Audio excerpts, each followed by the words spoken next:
Thank you very much. I'd like to thank organizing committee for inviting me to give a talk here in Poland.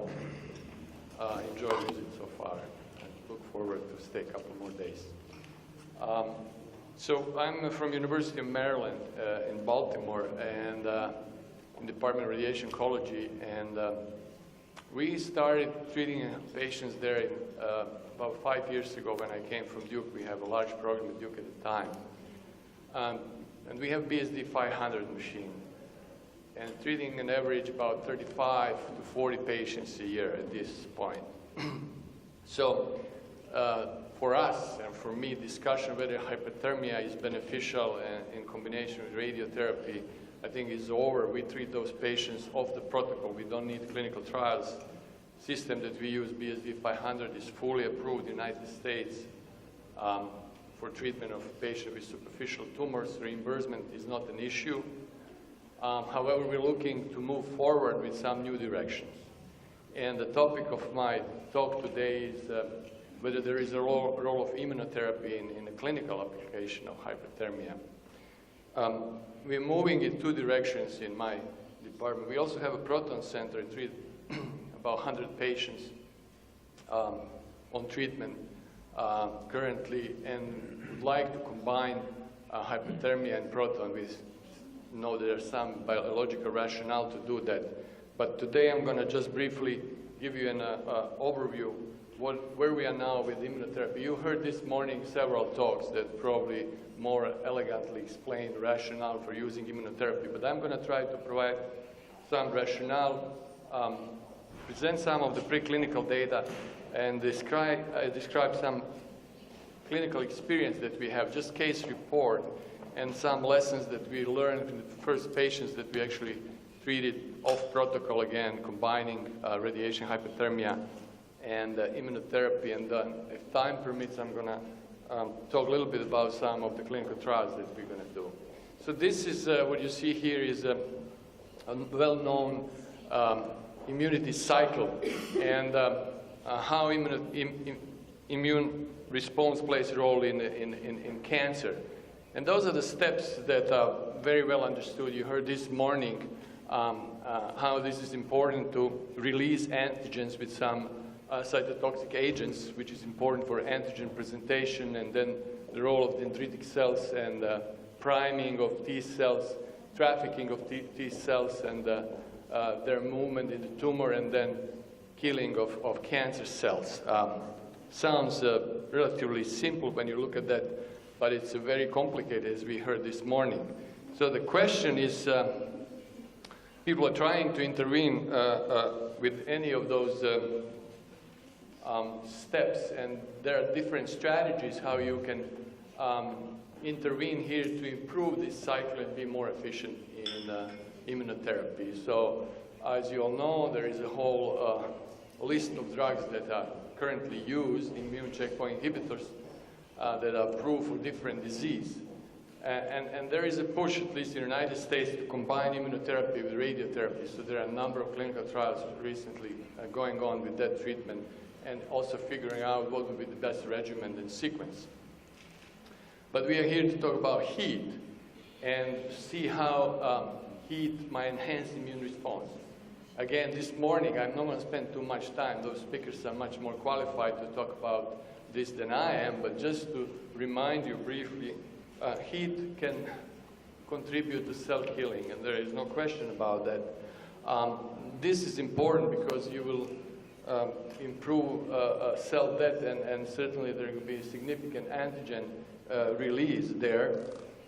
But I think what is also important to understand, just move this forward, is that this will result in release of heat shock proteins. Again, and talk this morning went in details of that, how important those proteins, the chaperone proteins, in presenting antigen to dendritic cells, and then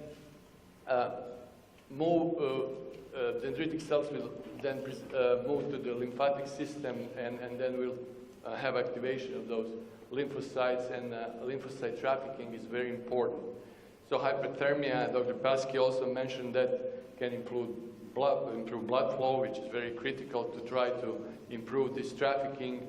and with that bringing those T cells in the tumor, and then obviously achieving efficient cell killing. So this is, in theory, what we believe that hyperthermia can do in terms of improving immunotherapy. There's a paper that I found out was published in the 90s, before we have all this discussion about immunotherapy, immune checkpoint inhibitors. It was a very simple experiment done in Duke that was very revealing, and it's actually showing how combination of radiation and hyperthermia might have a very, very significant effect on inhibiting tumor growth. So let me spend a few minutes to explain this to you. What they've done, they've taken mice and divided in two groups. One group of mice will have a tumor melanoma B cells inoculated. And then 2 to 5 days after inoculation, they will inject lethally radiated melanoma cells. So those cells are lethally radiated. So they were trying to vaccinate those tumors. They did two groups. In one group, this injection or vaccination was 2 to 5 days after inoculation, and in another group was delayed 15 to 18 days. And then they let tumor grow, and then when they reach a measurable level, they use radiation alone or hyperthermia and radiation in this set of vaccination. So you can see here that there is a significant reduction in mean tumor volume when you use radiation, but when you use radiation hyperthermia, this was very, very pronounced inhibition of tumor growth. They were also looking whether this can somehow affect lung metastasis, and there are some indication the number of lung mets will drop down if you use radiation hyperthermia. So this was, I think, a very elegant way to show how manipulating immune response you can actually combine radiation and heat and make radiation and heat work better, or using hyperthermia and making radiation and immunotherapy work better. Depends how you look into that. So what we have been recently doing in our preclinical work to justify or provide rationale to move in the clinical study, we were looking particularly in one of the targets, which is well known for people in the immunology field, which is OX40. And if you suppress OX40, you will activate CD25 plus CD4 plus Treg cells, and you will activate effector T cell. So rationale to use anti-OX40 is actually to overcome problem with that people have found with the anti-PD-1 and CTLA4 approach because of a negative feedback of those drugs, and this OX40 approach is not subject to feedback inhibition. So I'm going to spend time, but the bottom line, if you do this anti-OX4 treatment, you will deplete Tregs and promote expansion of CD8 plus effector cells that will contribute to tumor suppression. So the experiment that we've done is relatively simply injecting those mice with the pancreatic tumors and randomizing them to receive different treatment regimens. We use radiation therapy 2 fractions of 4 gray, and then follow with 30 minutes of hyperthermia at 41.5 degrees Celsius, alternate day, and animals will be injected with anti-OX40 injection. This drug is already in clinical trials, not with radiation heat, but so we moved this to see how is this going to play out in this pancreatic model. So those are kind of pretty much raw results of the tumor growth in those animals. You see this dark tumor volume measurement show how tumor is growing in this model, and hyperthermia alone, this yellow, is not doing anything significantly, which is obviously what we would expect. Radiation alone, this red line, is somewhat inhibiting this growth. And we purposely used the relatively modest doses of radiation here. Didn't want to bring this line down there because then you don't see manipulation with the immunotherapy and hyperthermia. So if you go through all these curves, there is certainly some anti-tumor effect here when you combine radiation and immunotherapy, or radiation and heat. But most strikingly is when you combine all those three treatments together, you have a almost complete inhibition of tumor growth.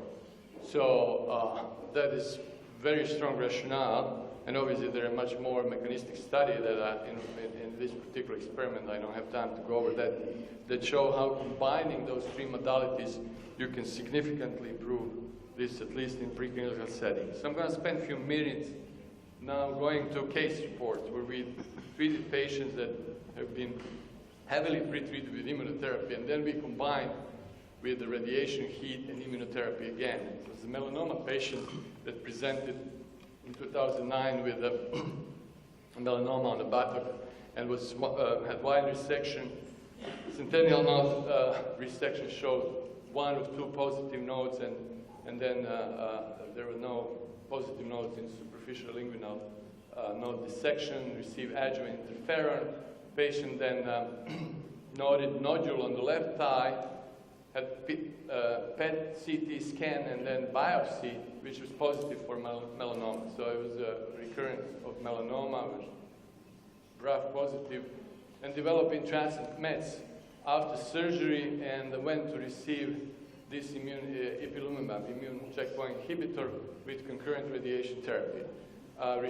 This is our protocol that we usually use with melanoma. We give 2.5 gray up to 50 gray, and then we boost this gross nose to 60 gray, the same dose per fraction. So what happened to that patient is that patient received, again, additional systemic treatment, which was discontinued for some toxicity, and was switched to nivolumab, another immune checkpoint inhibitor. However, failed and developed another new skin lesions on the lower leg and some pulmonary mets. This nodularity increased over time, and it was referred to radiation oncology again for additional treatment. So what we did at the time, we obviously planned irradiating that left leg again to cover these recurrences here in transit mets from melanoma. This is just how we've kind of seen that patient. This is a radiation oncologist in audience. Our treatment plan, we would irradiate with the same regimen as I described before and cover widely this area. And then we would combine with hypertermia. This is one of the lesions. We do superficial thermometry. We didn't put thermometers in the lesion because there were superficial lesions. Again, set up here. And again, thermometers there, treatment. Just to give you an idea how we do this superficial treatment. So the lesions were on the anterior side, a lateral and posterior side of her left leg. And this is just temperatures in the range of 40 to 42, 43. I usually don't push too much with the temperature for the reason that you heard this morning. This mild range of around 40 to 42, I think, in clinic is sufficient to achieve significant response. So when we did first hyperthermia treatment, this patient had a sudden drop in blood pressure and tachycardia, and developed this diffuse skin reaction. So this is how it looked like. She just had this very systemic skin reaction all over her body. And interestingly developed edema, but look at the contralateral leg. It's not treated with the hyperthermia radiation or anything. She has a significant edema and really erythema there and a rash on that side. So I'm just showing you more and more of those pictures. So what happened, we stopped with hyperthermia treatment. And then a medical oncologist insisted to put patient on steroids, which probably is counterproductive for the whole purpose. But patient continued on systemic therapy. We didn't stop immunotherapy at the time. And this rash after we stopped hyperthermia has resolved. So it was discharged. But what I did at the time, I did punch biopsy on the contralateral side of the skin to see what that would be looking, and pathologists didn't have any idea what they are looking. There was obviously no tumor there. So this is what they sent me back. They said there is a mild lymphocytic perivascular interstitial dermatitis. But more importantly, when you look in the comments there, that this is consistent with several autoimmune disease, but also with the acute graft versus host disease.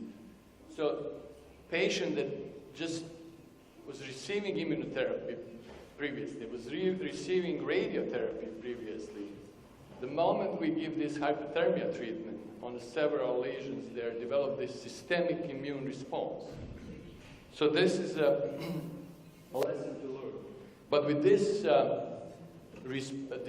this systemic immune response, there was complete resolution of those lesions that we're treating. They just disappeared. So this is, to me, a very important lesson that I learned, that there is a tremendous opportunity for us to exploit heat in combination with radiotherapy and immunotherapy. But we have to be careful when we are combining those treatments because of this reaction, but also other toxicity that might be associated with immunotherapy. And we still don't know how combining hyperthermia, localized hyperthermia with radiation immunotherapy might have effect on other toxicity, because combining this, it's just the immune checkpoint inhibitor itself have a significant toxicity, and we really have to learn better. So we have to do more clinical trials, actually treat those patients in clinical trial. This was just outside of the clinical trial because there were not any other options for this patient to do after all this heavy pretreatment with radiation and chemotherapy. So the key points here is that hyperthermia, radiotherapy, and immunotherapy can stimulate the immune system. We learned that today, and it provides very, very promising opportunity to enhance cancer treatment. Side effects and toxicity of combining these therapies are not well understood, and we have to really do clinical trials to understand those better. And we should really use critical judgment when combining those things to clinic, whether we're doing preclinical trial or treating of the protocol. I just want to finish briefly with the idea that we have been doing lately on the clinical trial that we would like to do in head and neck tumors. And those are patients that have failed radiation and radiochemotherapy and have received immunotherapy as part of standard care now in the United States, but have failed immunotherapy as well. So we'd like to move that population of patients and combine dendritic cell injection with hyperthermia, radiation, and immunotherapy. So I'm not going to go through all these eligibility criteria, but our plan is, and this is based on some pilot study that we have done previously with a technique that we can take peripheral blood, isolate those dendritic cells, and re-inject them in patients, then combine radiation and hyperthermia for those neck nodes, and also add Nivo in this group of patients, because their response, historical response rate for those patients has been very, very low, about 10, a little bit more than 10% in recent trial with the nivolumab alone. So I think the threshold here is not too high, and I think we can do much better if we were able to move this trial forward. So this is the study schema of this trial that I'm not going to walk you through, but essentially doing glucopheresis, Nivo, radiation with heat, dendritic cell injection, then do that in 3 cycles. We're also planning to do a lymph node biopsy to assess immune response outside of the treatment field. So I'll conclude with this and take any questions. Thanks.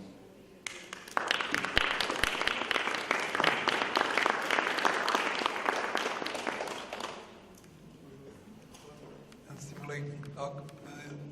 Jakieś pytania, komentarze macie Państwo? Very exciting possibilities, and the presentation just left me feeling I can't wait to see what happens next. But on your mouse data, which was so impressive, the combination game of all 3, radiation, immunotherapy, and he gave you almost no tumor growth. Doesn't seem to be too much of an opportunity to improve it further. But I noticed on your clinical studies and in the mouse studies, you're giving hyperthermia after the radiation. And I wonder, and I know that's the way it's done in most clinical studies too, but if the rationale for hyperthermia is also to improve blood flow and oxygenation, whether or not it could be even better if it were given before radiation. That's a good point. Yeah, if we want to improve blood flow, we can give it before. The one thing that is important to remember, based on some preclinical work that you are aware, Betsy, but also our clinical work, the effect of hyperthermia lasts for 24 hours. So, and that's why we in clinic really, it's a logistical issue. Sometimes we give it before radiation, sometimes after. We know the patient is going to receive next fraction, next treatment, next day, and this effect of blood flow reoxygenation is going to last for 24 hours. And I saw this morning in your presentation that there is this effect up to 24 or 48 hours when you're looking in these lymphocytes moving around. So I think that's a good point, but we still have to work out really sequence. Those are just, kind of preliminary results.